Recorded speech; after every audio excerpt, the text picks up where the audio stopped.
Bonjour à tous, donc aujourd'hui je vous retrouve avec une nouvelle vidéo. Donc dans cette vidéo, je vais aborder un sujet qui m'a été vivement demandé en commentaire, c'est-à-dire comment vaincre sa timidité lors des épreuves de l'expression orale.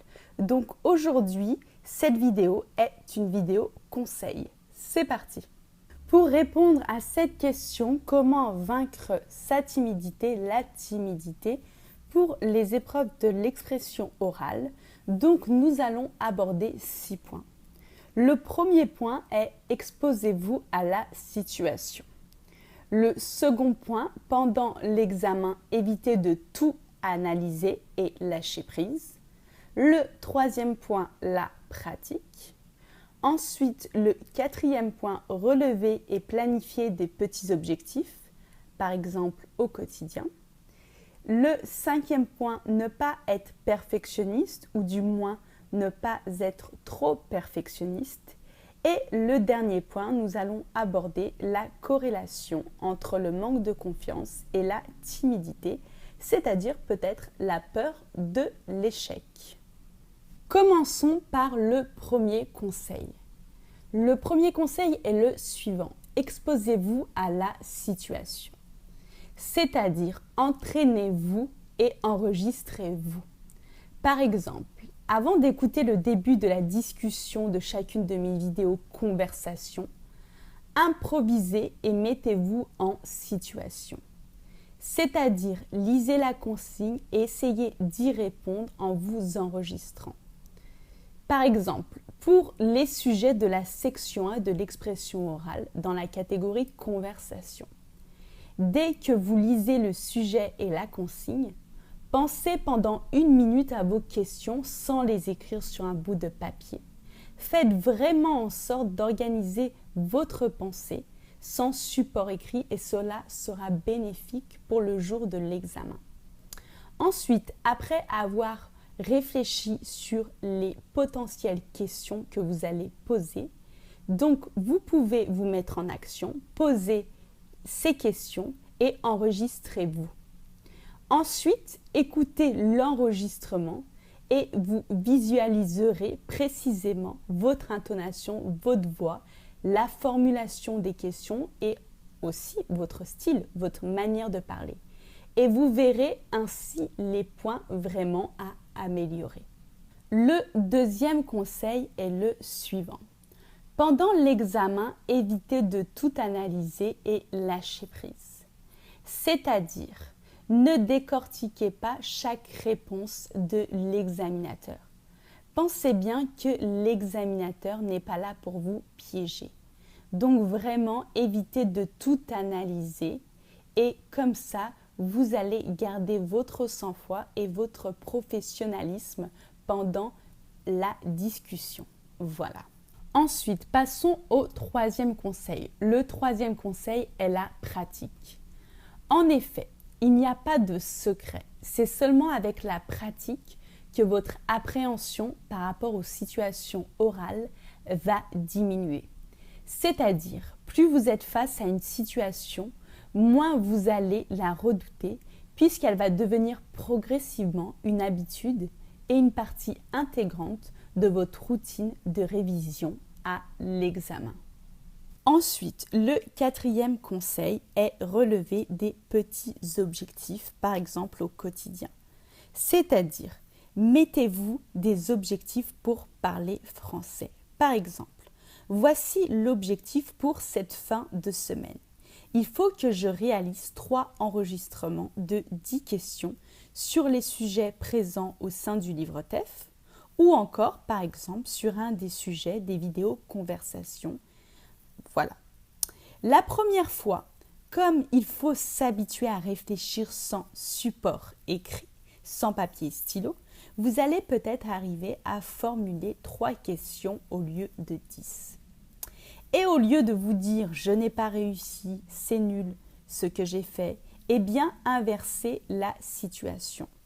Prenez l'habitude de regarder les choses sous un autre angle, sous une autre perspective. Attention, quand je dis qu'il faut regarder les choses sous un autre angle, je ne dis pas qu'il faut se créer constamment des excuses. bien évidemment. Quand je dis voir les choses sous un autre angle, sous une autre perspective, c'est-à-dire vivez cette première expérience de s'enregistrer comme un succès. Puisque vous avez lancé ce défi avec vous-même, de vous mettre en scène, de parler et de vous écouter, c'est déjà un grand changement puisqu'au départ vous êtes timide. Eh bien, vous allez voir progressivement, j'en suis sûre, que si vous prenez l'habitude de vous enregistrer 5 minutes tous les 2 jours, par exemple, et ensuite d'écouter ces 5 minutes d'enregistrement, au bout de 10 à 15 jours, vous allez remarquer une évolution, notamment une évolution au sein de votre voix et de votre intonation. Vous allez ressentir au son de votre voix et de votre manière de parler que vous avez plus d'assurance et de confiance en soi. Le 5e point, donc c'est le prolongement du 4e point. Donc le 4e point, petit rappel, c'était relever des petits objectifs.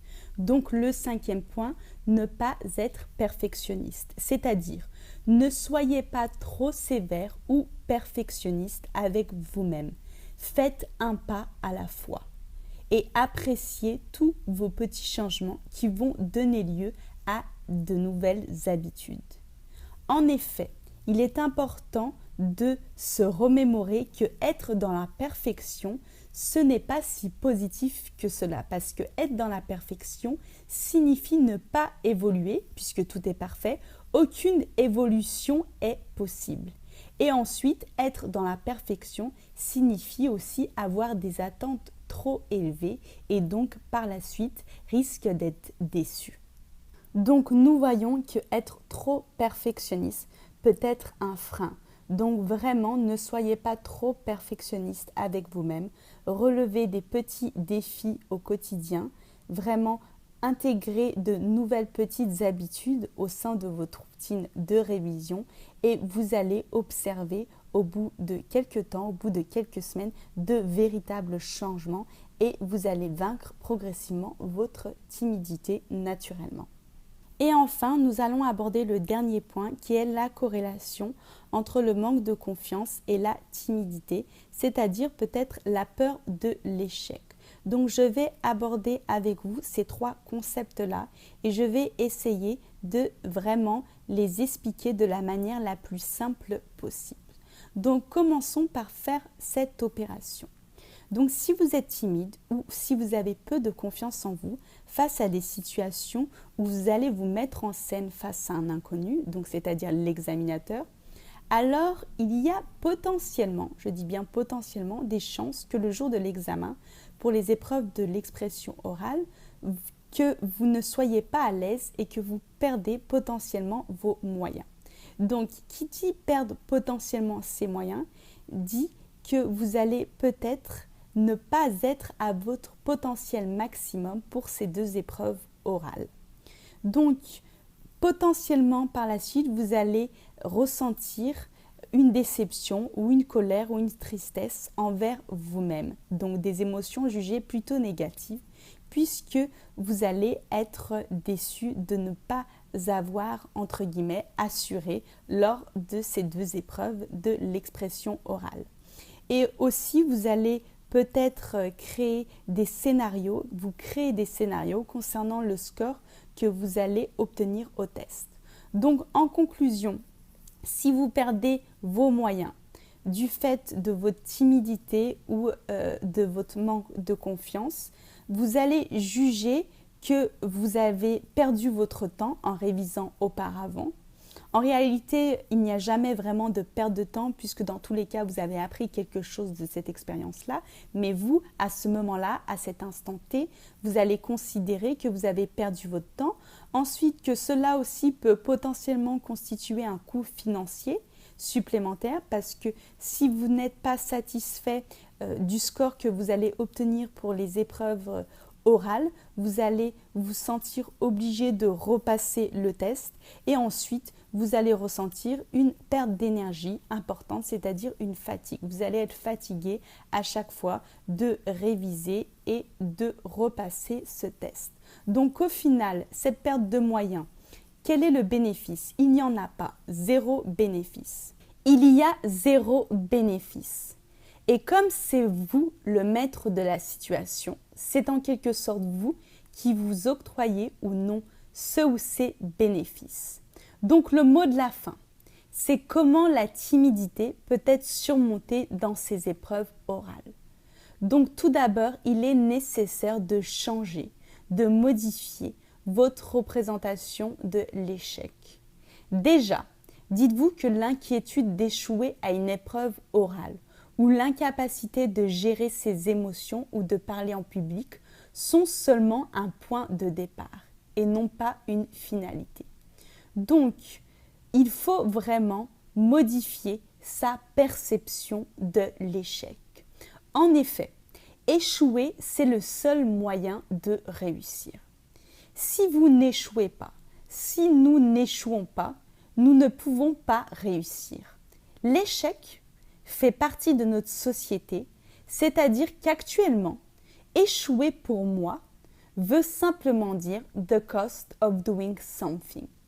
Le coût, la conséquence de faire quelque chose. Si tu n'échoues pas, si tu ne rencontres pas des difficultés, cela veut dire que tu ne fais pas les choses, que tu ne pratiques pas, que tu ne fais rien. Et tu ne peux pas réussir quelque chose si tu ne le pratiques pas.